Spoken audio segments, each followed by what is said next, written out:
A letter showed up in my mailbox. It wasn't a bill. It wasn't junk mail. It was a handwritten note from a woman I'd never met, telling me to close my curtains because she didn't like seeing inside my house. That's when I realized she'd been watching me.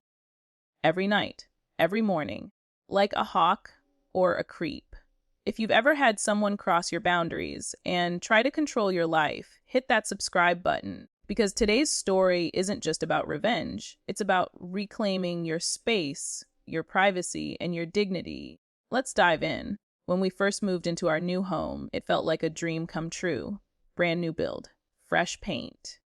The smell of cedar and plaster still hung in the air. My partner and I had worked for years to get here, saving every extra dollar, skipping vacations, saying no to luxuries. We'd finally bought a place we could call ours. The house sat at the edge of a quiet suburb, a row of freshly built homes facing a wash and a narrow road that curved into another neighborhood called Sunflower. At first glance, it looked peaceful, but peace can be deceiving. About 3 months after moving in, I opened the mailbox and saw something odd. A cream-colored envelope, neatly addressed by hand. No return address, just my name and house number. Inside was a letter written in perfect cursive tour. Dear neighbor, congratulations on your new home. I live across the way from you in Sunflower. Although our homes are not very close to each other, I can see directly into your home from my living room and backyard. I can clearly see you as you walk around your kitchen and even when you get things from your refrigerator. While I am happy for new neighbors, I would prefer not to have a view into your home when I am in my living room and backyard.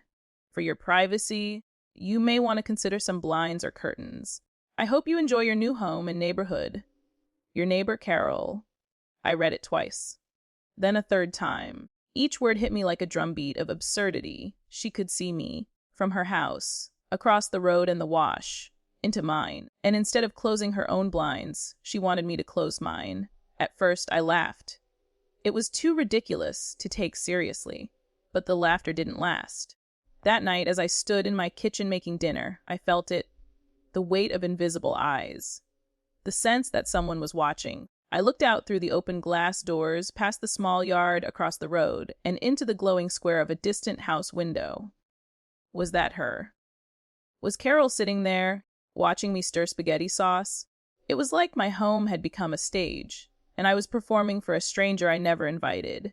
My stomach twisted. The warmth of the kitchen lights suddenly felt like interrogation lamps. That's when the anger began to simmer. Let me tell you something about people like Carol. They live under the illusion that the world owes them comfort. If they're too hot, you need to turn down the heat. If they're too cold, you need to close your window. And if something you're doing in your own home inconveniences them, even slightly, they'll demand you change. It's not about privacy. It's about control. And I could feel that control attempt sneaking under my skin. I could have ignored it. I could have been the bigger person, bought some blinds, and moved on. But every time I looked at that letter, I saw arrogance dripping from the ink. It wasn't a request. It was a polite order. So I decided to respond in my own way. If she wanted a show, I was going to give her one, but not the kind she expected. The next weekend, I bought a small Bluetooth speaker and a few smart light bulbs. I also grabbed a pair of ridiculously oversized sunglasses and a leopard print robe, the most flamboyant outfit I could find. Then I waited for the sun to set. As darkness fell, I switched on the brightest kitchen light I had, the one that made every surface glow like a spotlight. And then I began the performance. Picture this. I walk into my kitchen wearing that robe, sipping a glass of wine, and dancing like nobody's watching.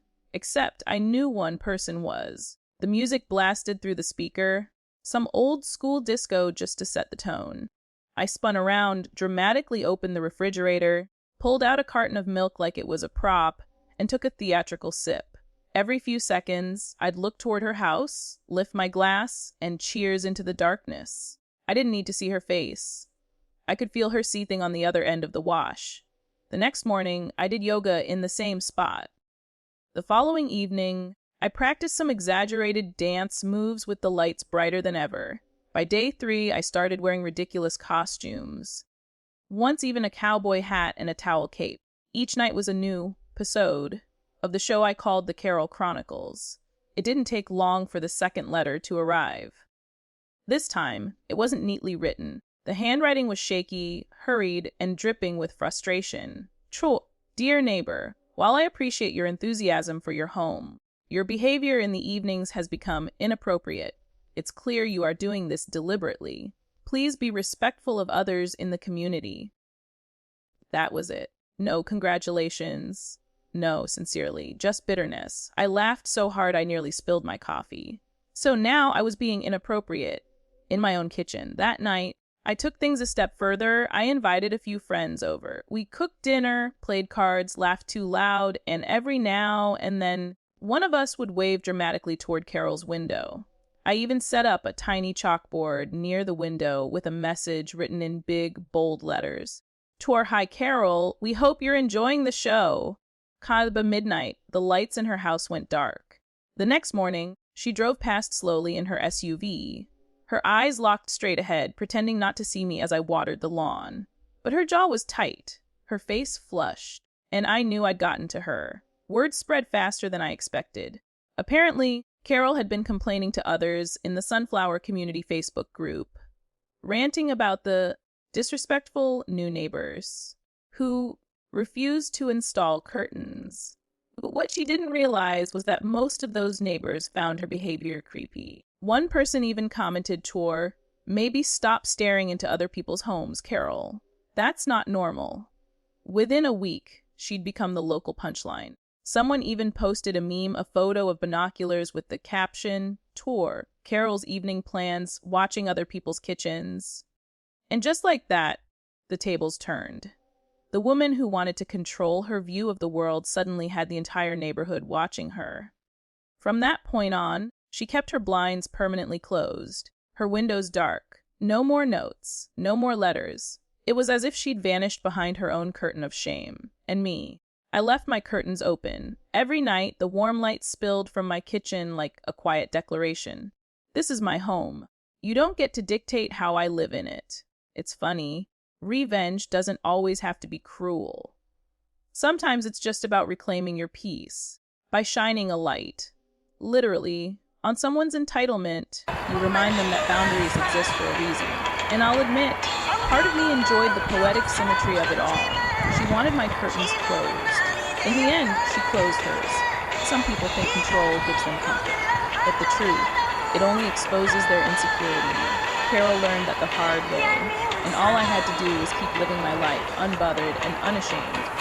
Sometimes, the best revenge isn't darkness, it's light. If you've ever dealt with an entitled neighbor like Carol, tell me in the comments what you would have done. Would you have closed your curtains? Or doubled down like I did? Hit that like button if you enjoyed watching justice served with a side of humor. And subscribe for more stories where karma doesn't knock politely, it kicks the door open. Until next time, stay kind, stay clever, and never let anyone dim your light.